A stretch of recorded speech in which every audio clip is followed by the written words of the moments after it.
Assalamualaikum warahmatullahi wabarakatuh. Perkenalkan, kami dari kelompok 3 yang beranggotakan saya sendiri Nur Ain Ikhtiarsari dengan NIM 2152213007. Yang kedua, Salsabila Putri Nurdiana dengan NIM 215221285285. Yang ketiga, Agisna Nur Ma'rifah dengan NIM 2152212997.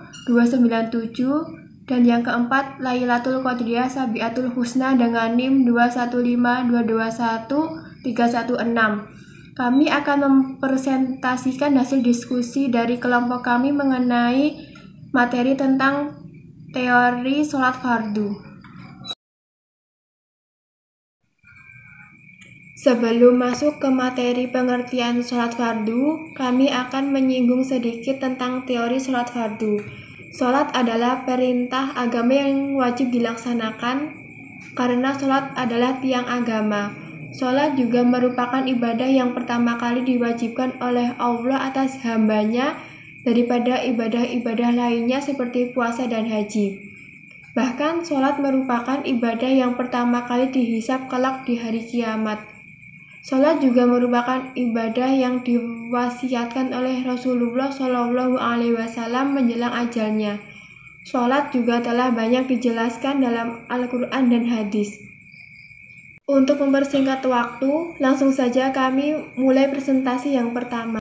Untuk presentasi pertama, membahas tentang pengertian sholat fardu yang akan disampaikan oleh Saudari Laila. Untuk Saudari Laila, waktu dan tempat dipersilahkan. Saya Lailatul Qadriyah Sabiatul Husna, NIM 2152213116 akan mempresentasikan tentang pengertian sholat. Arti kata sholat menurut bahasa adalah doa. Tetapi yang dimaksud pengertian sholat di sini adalah ibadah yang tersusun dari beberapa perkataan dan perbuatan yang diawali dengan takbiratul ihram dan diakhiri dengan salam, serta memenuhi syarat-syarat yang telah ditentukan. Perintah untuk melaksanakan sholat telah banyak tertuang dalam ayat Al-Quran. Di antaranya, Allah Subhanahu wa Ta'ala berfirman, "Sesungguhnya sholat adalah kewajiban yang telah ditentukan waktu-waktunya atas orang-orang yang beriman." Sholat sendiri merupakan rukun iman yang kedua setelah syahadat. Nabi SAW bersabda, "Sholat adalah tiang agama. Barang siapa yang menegakkannya, maka ia telah menegakkan agama. Dan barang siapa yang telah meninggalkannya, maka ia telah merubahkan agama." Sholat telah disyariatkan sejak awal adanya Islam di Makkah. Sejak awal kenabian, yakni semenjak turunnya Quran surat Al-Muzammil. Nabi telah diwajibkan untuk melaksanakan sholat malam.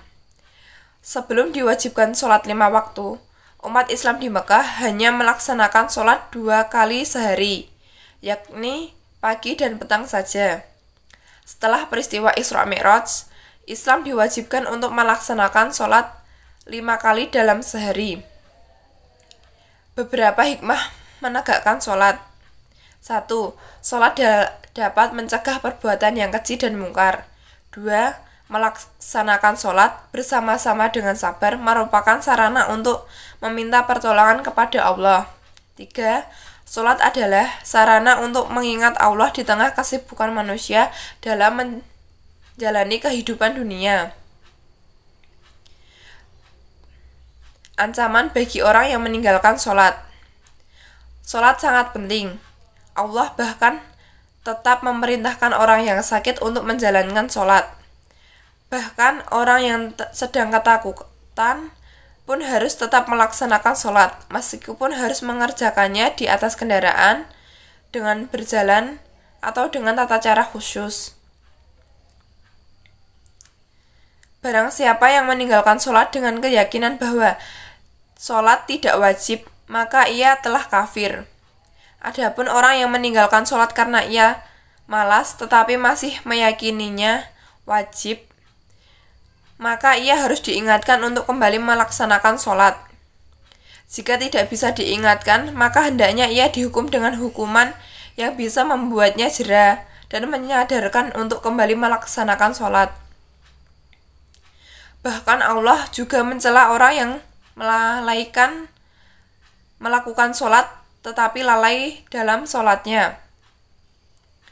Maksud lalai di sini antara lain suka mengundur-undur waktu sholat sampai tergesa-gesa untuk menjalankannya atau bahkan sampai waktunya habis. Lalai di sini juga bisa bermakna tidak pernah khusyuk sewaktu menjalankan sholat. Raganya sholat tetapi pikirannya pergi kemana-mana, pergi memikirkan kesibukan yang ada di dunia. Terima kasih kepada Saudari Laila atas presentasi yang telah disampaikan. Untuk presentasi selanjutnya akan membahas tentang rukun dan syarat sholat fardu yang akan disampaikan oleh Saudari Salsabila. Untuk Saudari Salsabila, tempat dan waktu dipersilahkan. Saya Salsabila Putri Nurdiana dengan NIM 215221285 akan melanjutkan presentasi dari Laila. Rukun dan syarat salat fardu. Rukun salat fardu. Yang pertama adalah takbiratul ihram. Posisi takbiratul ihram dimulai dengan berdiri menghadap kiblat sambil mengucapkan takbir. Namun dalam kondisi tertentu diperbolehkan untuk sholat sambil duduk bahkan berbaring. Yang kedua, berdiri dalam sholat fardu. Rukun sholat yang kedua ini dilakukan yang mampu sesuai pendapat dari Syekh Wahbah. Yang ketiga, membaca surat dalam Al-Quran. Membaca surat-surat Al-Quran dalam 2 rakaat pertama disepakati para ulama bahwa hukumnya wajib. Hal ini sebagaimana yang tercantum dalam hadis riwayat Imam Muslim, Rasulullah SAW bersabda, "Sholat tidak sah kecuali dengan membaca ayat Al-Quran." Yang keempat, ruku'. Secara etimologi, ruku' artinya membungkukkan kepala dan punggung bersamaan dengan tangan memegang lutut. Yang kelima, iktidal. Rukun sholat selanjutnya adalah bangun dari ruku' dan berdiri tegak yang disebut dengan iktidal. Gerakan iktidal dilakukan dengan tumakninah. Selanjutnya adalah sujud. Yang keenam adalah 2 kali sujud. Secara terminologi singkat, sujud bisa diartikan sebagai meletakkan sebagian dahi yang terbuka ke tanah atau tempat sholat. Yang ketujuh, duduk di antara 2 sujud. Posisi duduk di antara 2 sujud dilakukan dengan duduk iftirasy. Duduk iftirasy adalah duduk di atas kaki kiri yang terlipat dan menegakkan kaki kanan dengan jari-jari dalamnya menekan tanah agar tetap menghadap kiblat. Yang kedelapan, duduk terakhir selama tasyahud. Menurut Syafi'iyah dan Hanabilah, duduk terakhir dalam sholat, membaca tasyahud akhir, sholawat atas Nabi Muhammad SAW, kemudian duduk diam selama bacaan Allahumma sholli ala Muhammad termasuk dalam rukun sholat. Namun pendapat Malikiyah berbeda. Yang masuk dalam rukun adalah lamanya duduk untuk salam. Sementara itu, menurut Hanafiyah, tasyahud awal sama hukumnya seperti tasyahud akhir, yaitu wajib. Yang kesembilan, mengucapkan salam. Menurut mazhab Malikiyah dan Syafi'iyah, hukumnya fardu untuk mengucapkan salam yang pertama sebagai tanda keluar dari sholat ketika posisi duduk. Sementara itu, menurut mazhab Hanabilah, kedua salam hukumnya fardu kecuali dalam sholat jenazah, sholat sunnah, sujud syukur, dan sujud tilawah. Yang ke-10 adalah tumakninah. Tumakninah artinya diam sebentar dan tidak terburu-buru. Jumhur dan mayoritas ulama berpendapat tumakninah termasuk rukun atau syarat rukun yang dilakukan saat rukuk, iktidal, sujud, dan duduk di antara 2 sujud. Yang ke-11, tertib dalam rukun sholat. Rukun yang terakhir adalah tertib.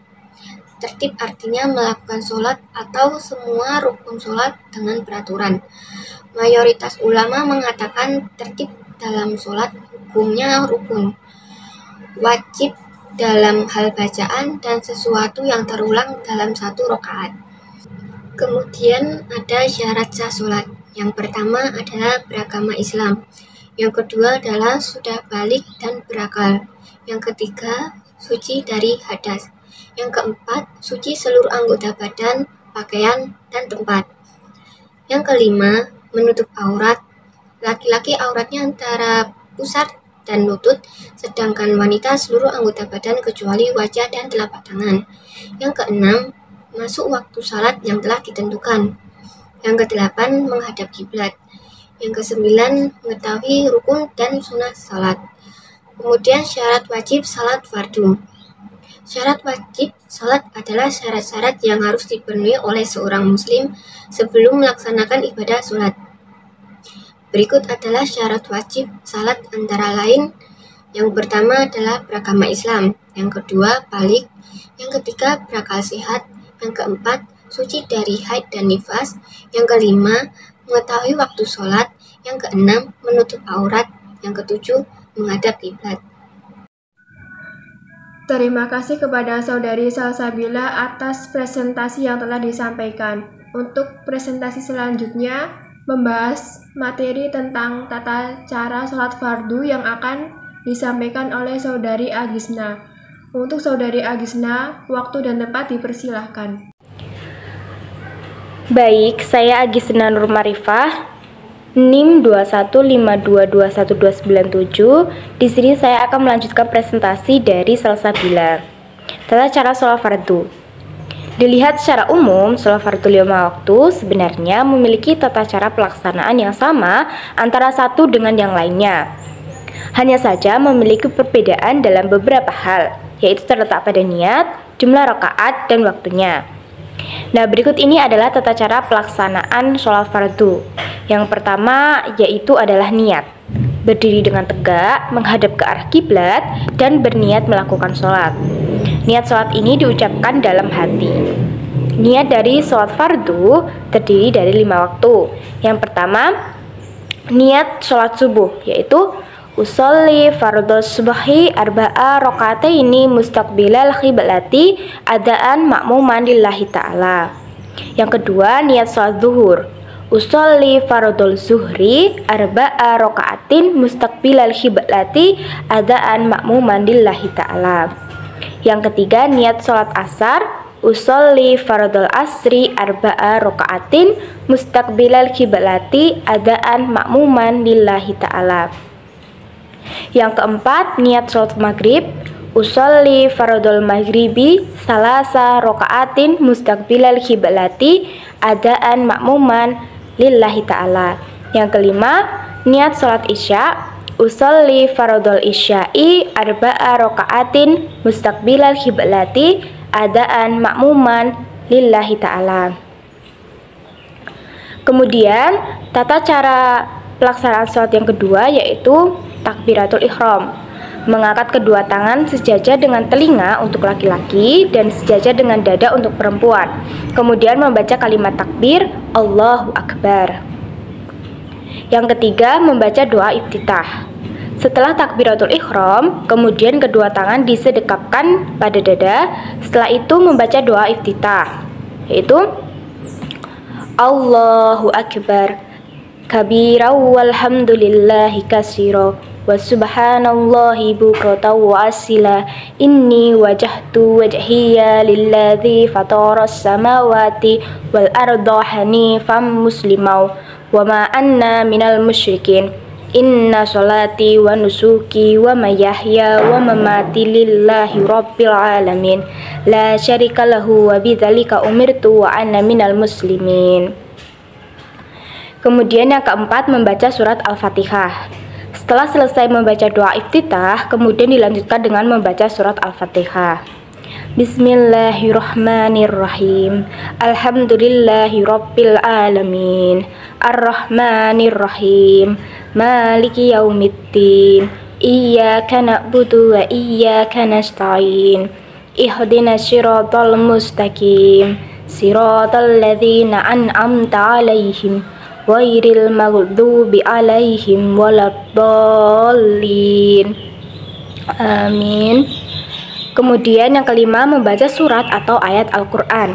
Setelah membaca surat Al-Fatihah, disunatkan membaca surat atau ayat Al-Quran. Misalkan membaca surat Al-Ikhlas, An-Nas, Al-Falaq, dan lain sebagainya. Yang keenam, ruku. Setelah selesai membaca surat, lalu mengangkat kedua tangan setinggi telinga, seraya membaca takbir, Allahu Akbar. Kemudian dilanjutkan dengan membungkukkan badan. Kedua tangan memegang lutut, dan ditekankan antar punggung dan kepala supaya rata. Setelah sempurna membaca kalimat Subhana Rabbiyal Azimi wa bihamdih sebanyak 3 kali. Yang ketujuh, iktidal. Setelah selesai ruku, lalu bangkitlah dengan tegak seraya mengangkat kedua tangan setinggi telinga dengan membaca Sami Allahu liman hamidah. Dilanjutkan dengan membaca Robbana lakal hamdu mil'us samawati wa mil'ur ardi wa mil'um ma syi'ta min syai'in ba'du. Yang kedelapan, sujud. Selanjutnya melakukan sujud dengan meletakkan dahi di bumi dan ketika turun membaca Allahu Akbar. Dan ketika sujud membaca tasbih Subhana Rabbiyal A'la wa bihamdih sebanyak 3 kali. Yang kesembilan, duduk di antara 2 sujud. Setelah sujud, kemudian duduk seraya membaca Allahu Akbar. Dan setelah posisi duduk, lantas membaca Rabbik firli warhamni wajburni warfa'ni warsukni wahdini wa'afini wa'fu'ani. Yang ke-10, sujud kedua. Sujud kedua dilakukan seperti pada saat sujud pertama, baik cara maupun bacaannya. Yang ke-11, duduk tasyahud atau tasyahud awal. Apabila sholat kita terdiri dari 3 rakaat atau 4 rakaat, maka pada rakaat kedua ini kita duduk untuk membaca tasyahud awal, yaitu dengan duduk kaki kanan tegak dan kaki kiri kita duduki. Bacaan tasyahud awal yaitu At-tahiyatul mubarakatul sholawatut thayyibatu lillah. Assalamu alayka ayuhan nabiyyu wa rahmatullahi wa barakatuh. Assalamu alayna wa ala ibadillahis sholihin. Asyhadu alla ilaha illallah wa asyhadu anna muhammadar rasulullah. Allahumma sholli ala sayyidina Muhammad wa ala ali sayyidina Muhammad. Kemudian yang ke-12 adalah tasyahud akhir. Pada saat tasyahud akhir, cara duduknya adalah sebagai berikut. Pantat langsung ke tanah dan kaki kiri dimasukkan ke bawah kaki kanan. Jari-jari kaki kanan tetap tegak menekan ke tanah.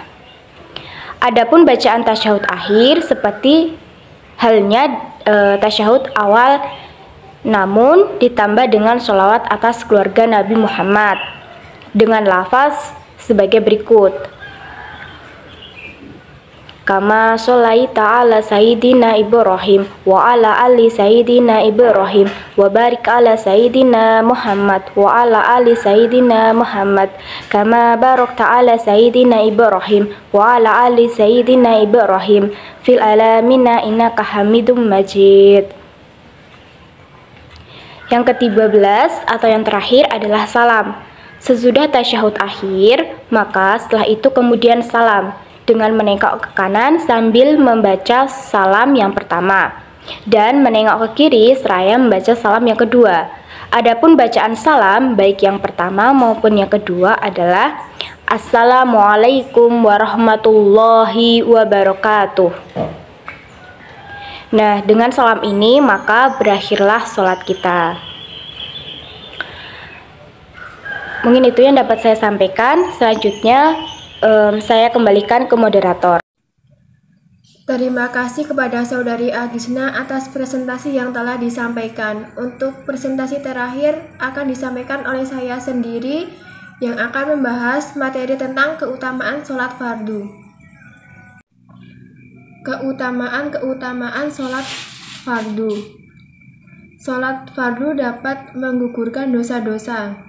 Disebutkan dalam sebuah hadis dari Abu Hurairah radhiyallahu anhu, Rasulullah Shallallahu alaihi wasallam bersabda, yang artinya sholat yang 5 waktu, Jumat yang satu ke Jumat lainnya, Ramadan yang satu ke Ramadan yang lainnya, itu bisa menjadi penghapus dosa di antara keduanya selama pelakunya menjauhi dosa-dosa besar.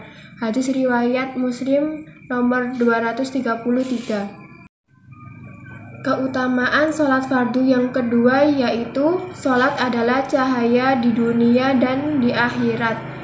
Dari Abdullah bin Amr radhiyallahu anhu diriwayatkan bahwa suatu hari Nabi SAW membicarakan tentang sholat, lalu beliau bersabda, yang artinya, barang siapa yang menjaga sholat 5 waktu, maka sholat itu akan menjadi cahaya, bukti, dan keselamatan baginya pada hari kiamat. Dan barang siapa yang tidak menjaganya, maka ia tidak mendapatkan cahaya, bukti, dan juga tidak mendapat keselamatan. Dan pada hari kiamat, orang yang tidak menjaga sholatnya itu akan bersama Qarun, Fir'aun, Hamam, dan Ubay bin Khalaf. Hadis riwayat Ahmad nomor 6288. Keutamaan yang ketiga yaitu sholat bisa mencegah perbuatan keji dan mungkar. Allah Subhanahu wa Ta'ala berfirman, bacalah apa yang telah diwahyukan kepadamu, yaitu Alkitab, Al-Quran, dan dirikanlah sholat. Sesungguhnya sholat itu mencegah dari perbuatan-perbuatan keji dan mungkar. Dan sesungguhnya mengingat Allah, sholat adalah lebih besar keutamaannya dari ibadah-ibadah yang lain. Dan Allah mengetahui apa yang kamu kerjakan. Surat Al-Ankabut ayat 45. Keutamaan yang keempat adalah sholat menjadi sarana untuk mengingat Allah. Menjalankan sholat 5 waktu juga menjadi sarana hamba agar selalu mengingat Tuhannya yang telah memberikan banyak kenikmatan. Allah Subhanahu wa Ta'ala berfirman, yang artinya, sesungguhnya aku ini adalah Allah. Tidak ada Tuhan selain aku. Maka sembahlah aku dan dirikanlah sholat untuk mengingat aku. Quran Surat Toha ayat 14. Keutamaan sholat yang selanjutnya adalah sholat dapat menjadi penolong. Allah Subhanahu wa Ta'ala berfirman, hai orang-orang yang beriman, jadikanlah sabar dan sholat sebagai penolongmu. Sesungguhnya Allah beserta orang-orang yang sabar. Quran Surat Al-Baqarah ayat 153. Keutamaan sholat fardu yang selanjutnya adalah sholat sebagai amalan utama. Dari Ibnu Mas'ud radhiyallahu anhu bahwa seorang laki-laki pernah bertanya kepada Nabi SAW, amalan apa yang paling utama? Nabi menjawab, sholat tepat pada waktunya, berbakti kepada orang tua, dan jihad fisabilillah. Hadis riwayat Bukhari nomor 7534 Fathul Bari. Berikut kami lampirkan daftar pustaka yang bisa menjadi acuan teman-teman untuk mendalami materi tentang sholat fardu. Apabila ada pertanyaan, bisa ditanyakan lewat kolom komentar pada Classroom dengan menyebutkan nama dan NIM. Pertanyaan kami batasi 5 orang penanya. Sekian presentasi dari kelompok kami. Wassalamualaikum warahmatullahi wabarakatuh.